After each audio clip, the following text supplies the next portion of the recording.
I grew up in a house which was built in the 40s and always felt cold spots upstairs in my bedroom and the guest room. Our cats were often spooked and refused to go upstairs too.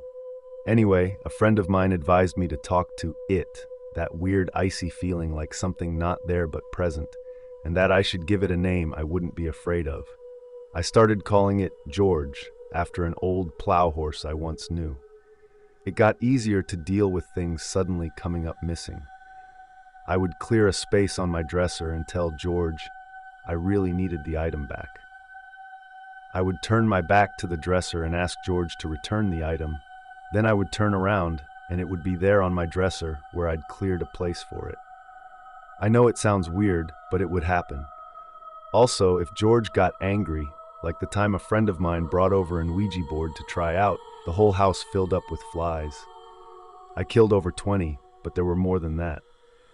They came out of nowhere and disappeared once I begged George to make it go away. The flies came with a humming sound, not like wings beating. Once my mother was very ill and the family was concerned about cancer. I was feeling very frightened and alone and was up late crying in my bed. A light came from my hallway and I turned to see a thin man in a brown suit standing there looking at me. I said, "Dad, what are you doing here?" Here I turned and looked at my clock, 3 in the morning. When I turned back, the hall was dark and empty. My dad is heavy set and thought it fun to tease me about Casper for months afterward. I don't think George liked my dad making fun of him. Later, my parents tried to sell the house and it didn't want to be sold.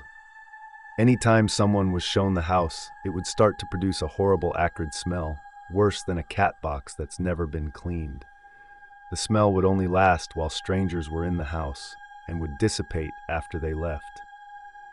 When my mom disrespected George, he took an anniversary clock she'd earned at work and threw it from the wall into the middle of the room. George will not leave the house. He's still there when I visit.